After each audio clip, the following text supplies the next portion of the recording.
agenda is structured in 3 parts.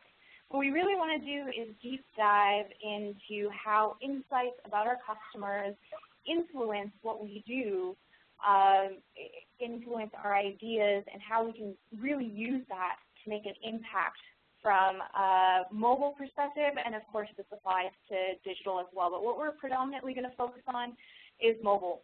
And really the context of that, we need to take a look at what our overarching business goal is when we're taking a look. So let me just dive into each of these a little bit further. So 3 critical success factors. Number 1 is insight. Understand what motivates your customers. Learn about your customers, learn about their business needs, and use that information to really come up with a smart idea from a campaign perspective. So today we're going to walk through a few examples from iconic campaigns, and then a few examples to further elaborate from a mobile campaign perspective as well, to give you guys some ideas on how this methodology really works. And then last but not least, we really need to be able to track what we're doing and make sure that all of our campaigns are really meeting up to our business expectations as well. So we've got some tips and tricks in terms of a mobile campaign perspective of what you guys can be measuring as well.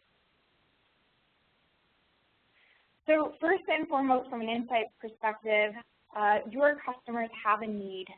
They are trying to interact with your brand. And when we're discovering these insights, our ultimate objective should be is how do we engage our customers with meaningful content to them? What are the information that they're looking for? And how can we really stimulate that conversation with the brand overall? So I'm going to walk through a couple of iconic campaigns in terms of how these particular insights gave birth to some pretty fabulous ideas. The first campaign I want to talk about is Dove's campaign for Real Beauty. This campaign, the insight really for this campaign came from the fact maybe 10 years ago where the brand really thought about how women perceive themselves, and the insight here that they really used to leverage this campaign was, well, women don't necessarily think that the stereotypical beauty shot in a magazine was really a good representation of beauty.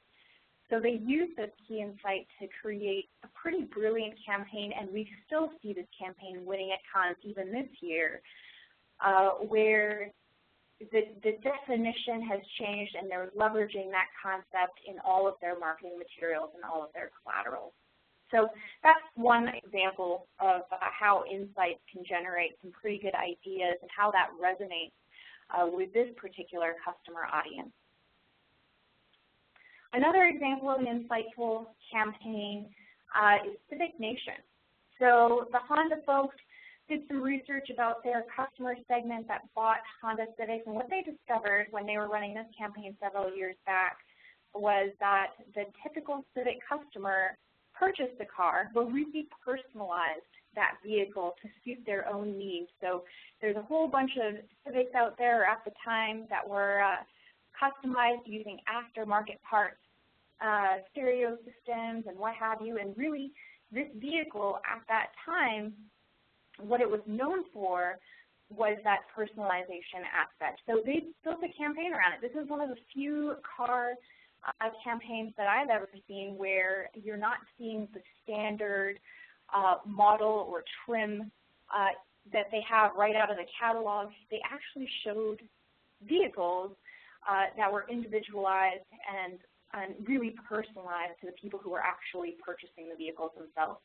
Civic Nation, so just another example of how customers were actually using the product and using that to create a campaign around it. So around that, we also have mobile insights. So we start with that broad customer insight, but we also need to know what customers are doing from a mobile perspective to truly build a smarter campaign. So Susan's going to walk us through some of these mobile insights and some of the things that we should be paying attention to as we're navigating the mobile landscape. Thank you, Shalini. So as we know, mobile is taking over our lives. They're talking about our space and our behavior, and we want to point out some stats, analytics, and results, how big impact mobile has on our lives today. On this slide, we got Pew Research from last year, pretty much clearly showing how we interact with mobile devices. And when we look at different market demographics, different ages, the younger demographics interact with mobile much more frequently than any other demographics. However, we have some clear trends that pretty much indicate that everybody uses mobile devices all the time. Analytics shows that we check our devices more than 150 times a day, and we interact with them more than 14 hours a day. On top of it, mobile devices make us more technologically savvy. We play games, we search online, we send text messages. And every activity I just mentioned is actually related how we interact and how we perceived information coming from marketers.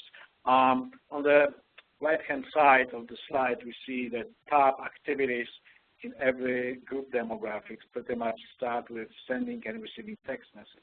And it's pretty much intuitive to us because we know how we interact with mobile devices.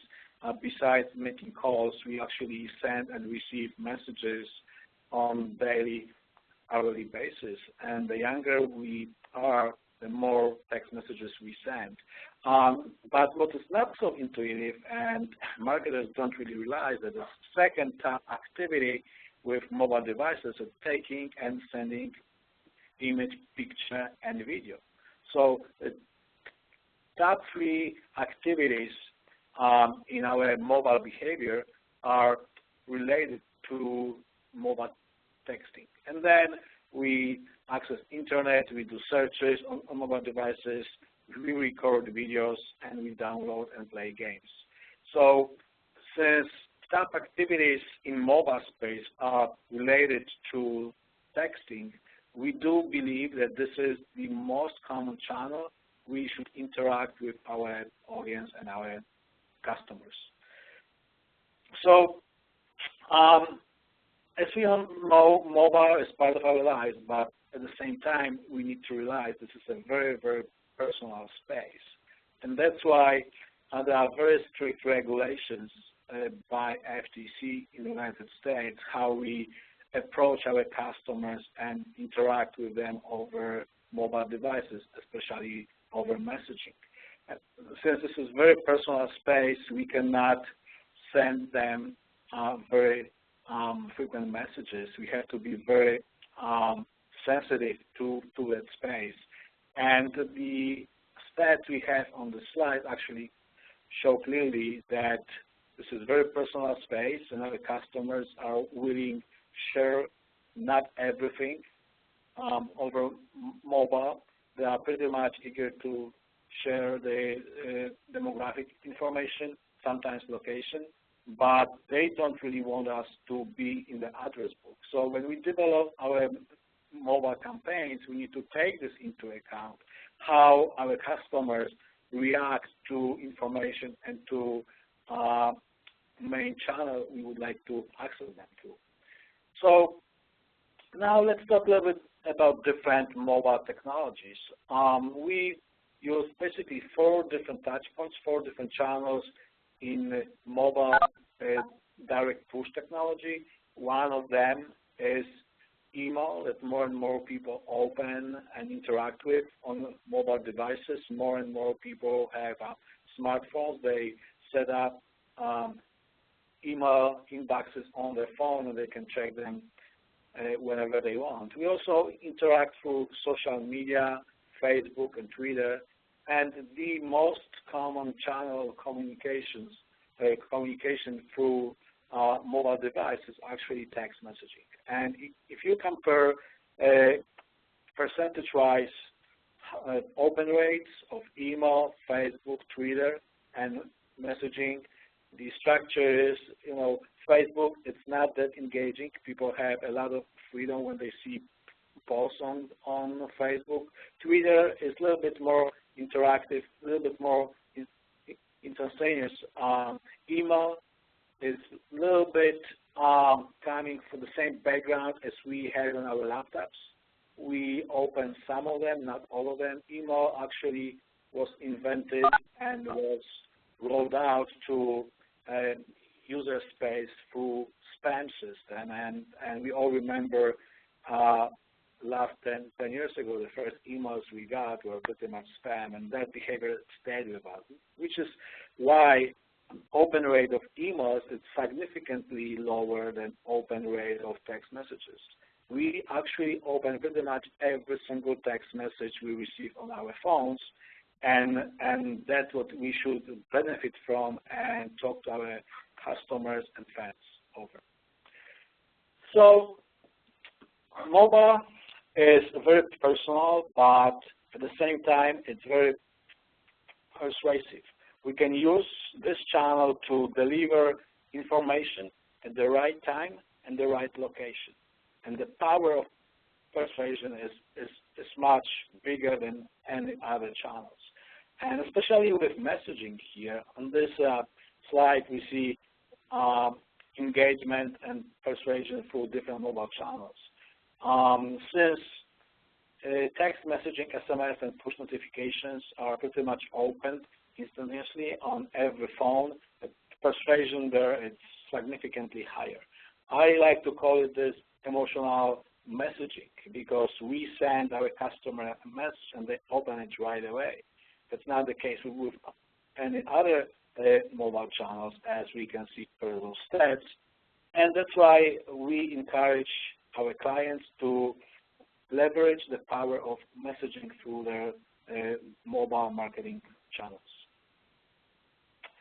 So since we have our devices with us all the time, we look at them 150 times a day and we interact with them over 14 hours a day, location plays a very important role in delivering right content at the right time at the right location. And that's why those stats pretty much indicate that if we can personalize and localize information, results of our marketing efforts will be significantly better than we just blast and treat all our customers the same way. From those stats, we can clearly see that customers are waiting for location-sensitive information. They would like to receive information about sales, coupons, alerts, sweepstakes when they ask for it.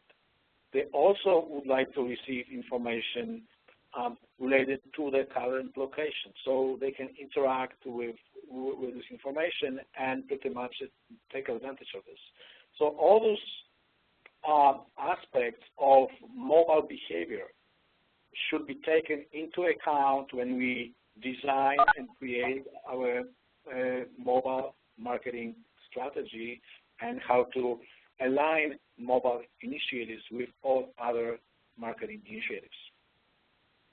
So that being said, let's take a look at some very successful mobile campaigns as well. But before we jump into what those examples are, what we first have to understand is how to craft a conversation from an idea perspective. We know that there is a lot of touch points that used to be a whole lot simpler for us. So how do you navigate and how do you create a mobile program that's really going to work for your customers? Really what we have to start with is understand what all of the touch points are for your customer in terms of how they're interacting with a brand. So this is just an example. So, and of course all the stats that we showed you will vary based on your target customers as well. But what we have to understand is that there's probably going to be a phase where a customer is researching your specific brand, and the types of information that they're looking for are going to be different than when they're actually in your store or on your website. So the way that you interact with those customers has to be different. So as an example, from a purchase funnel perspective, really in the dream phase, you're really looking at search applications, mobile ads, trying to enable people to actually find your brand itself. So that's first and foremost. From a consideration perspective, There's a few different areas where customers can interact with your brand as well. So maybe it's trying to incentivize people, your customers, with coupons, if they're value-motivated customers, trying to get people to opt in to more promotional campaigns or brand campaigns. From a shopping perspective, can you integrate this with your loyalty program? Is there personalized rewards that you can offer? So the big idea that you come up with from an insights perspective has to take into account all of these different touch points. And all of the messaging across all these touch points needs to be consistent, and the way that you interact with them from a mobile perspective may be different as well. So as an example that I can give you is that while someone is in store shopping, you know that your customer is motivated by value-based offers. Maybe you use an approach like proximity-based messaging, or you have an app that allows people in store to scan that content and get to the checkout faster, like a mobile checkout app. From a buyer perspective, we've explored things like mobile receipts, confirmation messages, trial. We're talking about things like purchase history, product information, and then of course, last but not least, near the end of that purchase funnel, product rating reviews and social sharing to kind of generate more interest overall.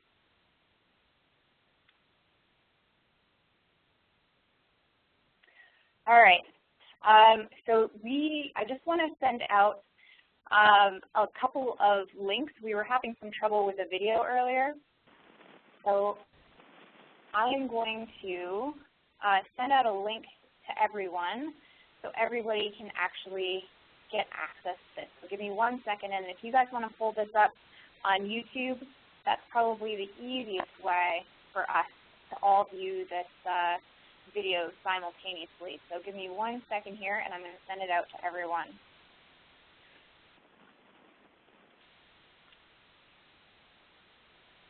Everyone, this is Rob. What Shalini is about to do is she's just dropped she's dropping the YouTube links into the chat window back in the WebEx environment. So one video link is up, and she's going to put the second one up. So the first video link is there. If you guys want to click on that YouTube link, I'm going to give you guys a couple of minutes to watch that video about the Chicago Shakespeare Theater, and I'm putting the second link in there as well. So just click through on that link, and then we're going to talk about that campaign a little bit.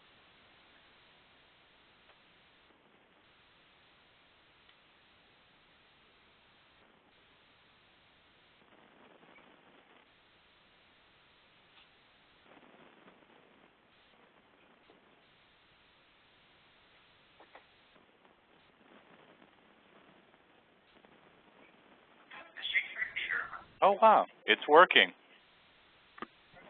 That's great. So we can even watch it in real time right now.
So I'm hoping that everybody was able to view that video.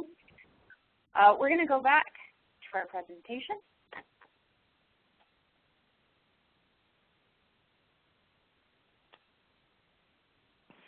And while you're going back to that, Shalini, I will add that that program was a double Reggie winner last year, and our Reggie Awards won for small budget and for local regional programs. So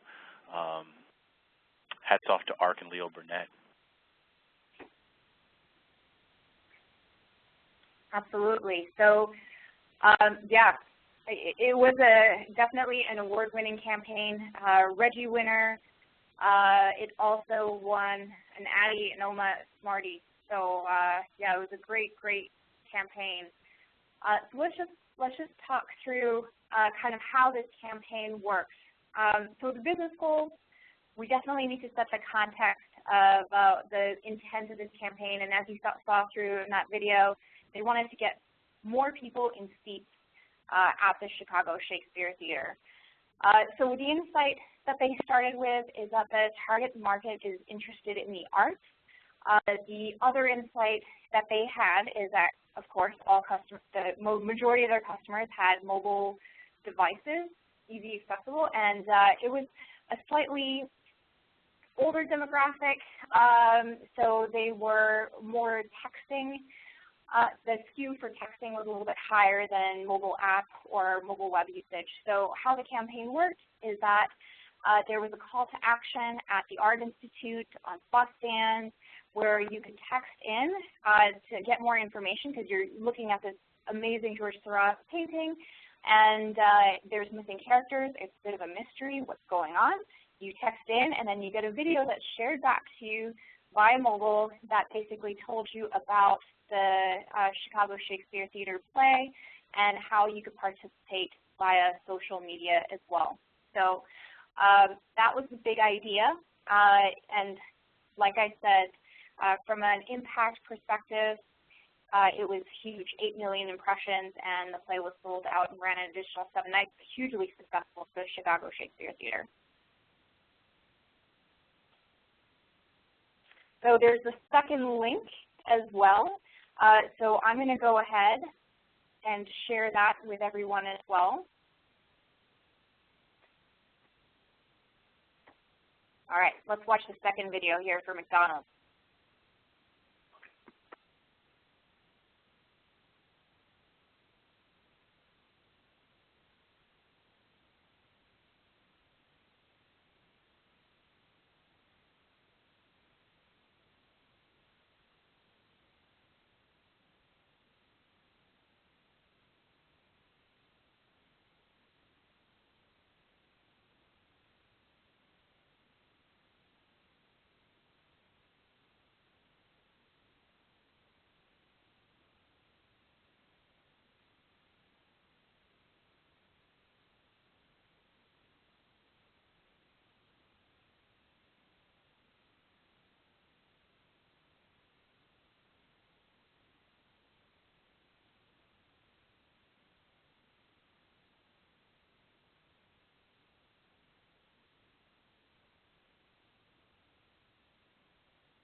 All right, so let's just discuss a little bit about this particular campaign as well. Again, it was an award-winning campaign. They won Best Mobile Campaign at Cannes this year. hugely successful. So let's break this campaign down as well. All right, so the business goal was to get more meal sales in Australia, and with that, the insight that they really started with is that the customers within that particular country didn't trust the food or the actual ingredients, and McDonald's had a pretty negative image. So the challenge really was to get people to understand that the products did come from local sources. The primary audience for this campaign was health-conscious professionals, and most of this target demographic was smartphone-enabled. So when this campaign was being crafted, the decision was made to drive participation via the mobile app itself. So across those billboards, across the bus signs that you saw in that particular video, there was a call to action to go ahead to go to the App Store and actually download the app on your iPhone or Android device. So the idea was to create a campaign that would allow customers to discover the origin of the ingredients for themselves. So like they showed in the video, you could use augmented reality through the app to really get a personalized view on the farmer stories and in-store dining experience. And again, the impact, 660 million impressions and 45,000 app downloads. Now the reason I used two very, very different types of campaigns here, they both follow the same structure. You have to understand your customers, create a big idea, and then of course track those results. But for each of those campaigns, both very successful, the budgets for each campaign were very, very different. So it just kind of goes to show you that there are options no matter what your limitations are, and the execution can vary. But as long as the idea itself and the insights themselves are sound, you can have a successful campaign. So now that we've talked about some iconic campaigns, we've talked about some successful mobile campaigns and how to really kind of create those for your own initiative, let's talk about what's really important from a measurement standpoint. If you don't measure, you're not going to have a great picture of the success that you're able to achieve. So this is equally important as the other two aspects that we've talked about. So first and foremost, when you're talking about measurement, one of the most important things to know is what types of mobile devices your customers are actually using. So one helpful hint that we have is that you shouldn't use web analytics to figure out what devices your customers have in their pocket. It only gives you partial data. So the only thing that you can track using web analytics is people who are actually already on the site, on your mobile site or on your digital experience already.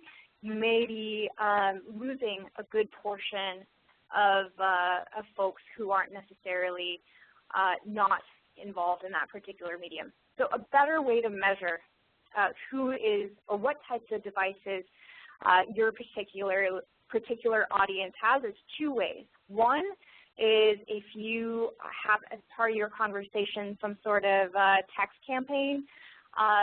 Some providers allow you to track devices using their analytics, so that is one option. And the second option is sort of a more old school method, is take a segment size of your audience and do a survey to see what types of devices they have and extrapolate those numbers to your larger audience. So knowing what types of devices you have allows you to build the best campaigns for your customers.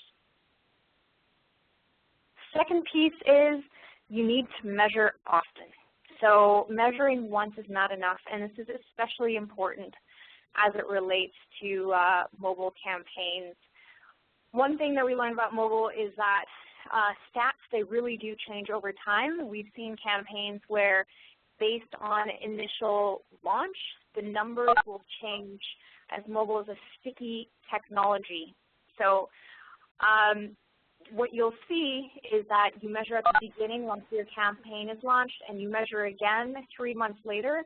You might have that same audience interacting with that initiative multiple times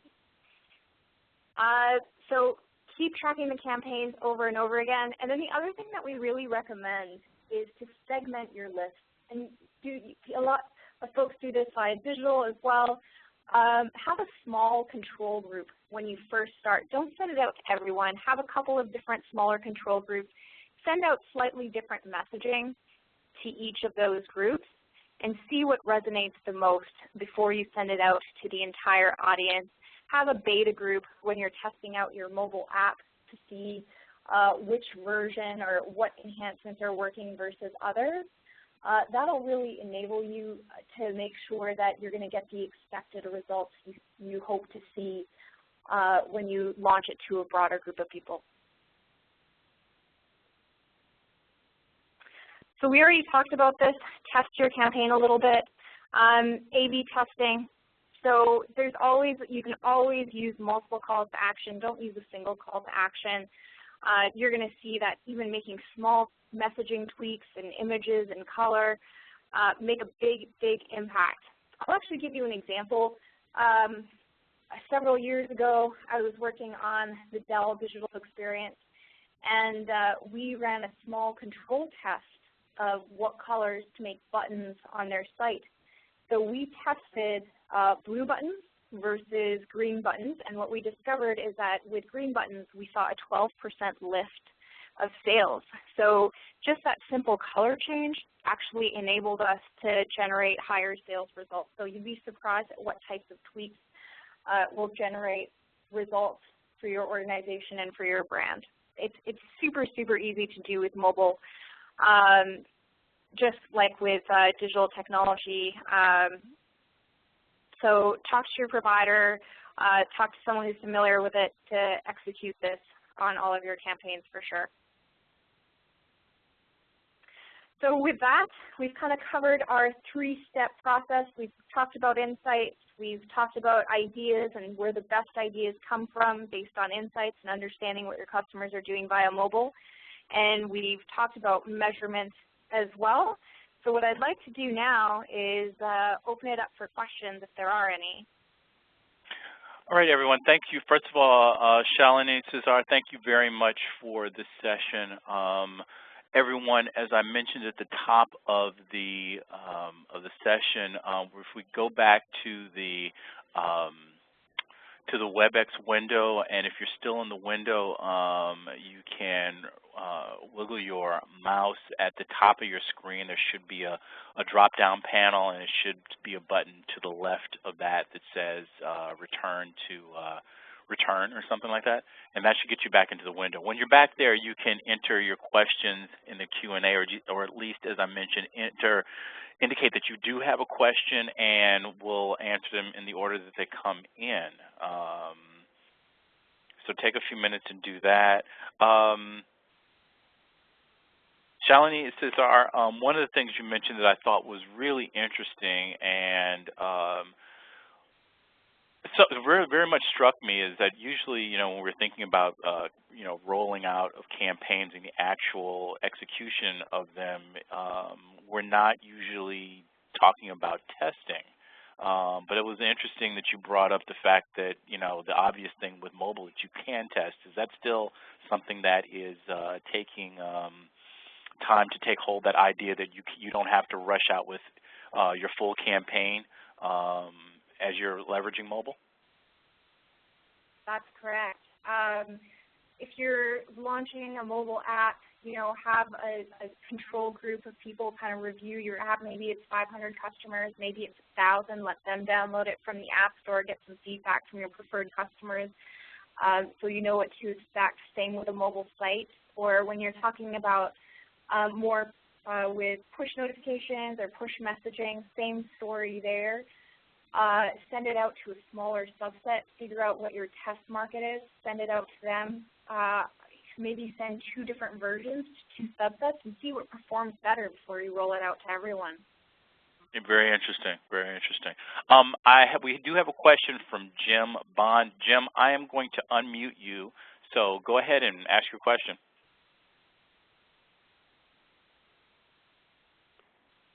Hey, Jim. Thanks, Rob. Yeah, there you go. Go ahead.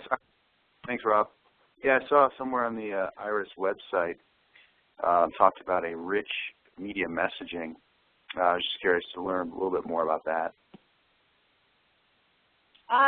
Sure. So an example that I can give you about rich media messaging, it basically allows you to send images and video instead of just text to any device. So it's basically an evolution of messaging. So for instance, the Chicago Shakespeare Theater, that's the case study that we've included here that used that particular technology to send videos that were optimized to mobile devices instead of just sending a 160-character text message. That's great, thanks. All right, great. Any other questions out there? As I said, you can drop a question or indicate that you have a question in the Q&A or in the chat area. Either one is fine. As long as I can see it, I can unmute you, and we can have some further conversation about mobile. Give folks a moment on that. Yeah, just the whole idea of metrics is one that obviously is on everyone's mind, but you know, it does seem like it's kind of an overwhelming sort of set of choices in terms of what to measure, what points to measure, you know, what kind of devices people on. You know, could you go back over that bit of it, I think, for our audience, just to sort of help them think about ways to simplify the choices around measurement? Yeah, absolutely. I think where we kind of have to start out is, again, like I mentioned, understanding what types of mobile devices your customer has, and then you can kind of dive a little bit deeper in terms of the measurement choices that you have. Mm-hmm. So for instance, if you are a company that's targeting millennials are a hot topic right now, we know based on standard stats that millennials tend to have more smartphone devices than other demographic groups. They tend to use mobile apps more, they tend to text more, they tend to use mobile web more. So from a measurement perspective, when you're getting into that specific audience, the methodologies that you can use, for instance, from a mobile app perspective, it's going to vary a little bit. You're going to be able to track those downloads via the app stores. For mobile web statistics, of course, you're going to track using something like Omniture or Google Analytics. And then for messaging, you're going to use whatever is provided by your messaging provider from an analytics system. Certain providers can deliver more information than others, so I think it's important to know kind of what you're signing up for. Ideally, we would like to see all of these metrics consolidated into one place. The challenge with mobile right now is that the industry is pretty fragmented, so that's not really an option just yet, although there's an evolution that's happening there. But if you know what to look for, and you know that you're going to have objectives and success metrics tied to each of your initiatives from a holistic perspective, you should be able to kind of consolidate that and track your program holistically. I'm not saying it's always the easiest way to do it from a mobile perspective, but it's certainly possible, and it's certainly something that you should do. I hope that answers your question, Rob. Yes, absolutely. If anybody, does anyone have any further questions? What we'll do is we will certainly make the Cesar and Shalini have made the deck available, so we'll get that link out to everyone shortly. We are also recording this session so BAA members can rewatch at your leisure in our resources section. And yeah, if there are no more questions, I think we're going to give people back 9 whole minutes. So with that, I want to thank Cesar and Shalini from Iris Mobile. Great session today. Certainly gave me some things to think about, and hope that was helpful for everyone else. And looking for more good stuff from them. If you guys have not signed up for the BA's email alerts, please do so. We will be having we'll be doing a Google Hangout next week with Pam Carmish, just talking about a client-side perspective on brand activation. So check that out. We've got a couple other webinars scheduled for this month. Another one on mobile, because you guys have been asking for more mobile. And we're going to be talking about licensing toward the end of the month, how to make that work for your company with Russ Brown from Valiant Entertainment. So next week, we're doing Google Hangout with General Mills and some other great webinars coming up. So thanks, guys, and thank you again to the team at Iris Mobile, Cesar and Shalini. Thanks, guys. Thank you very much, you guys.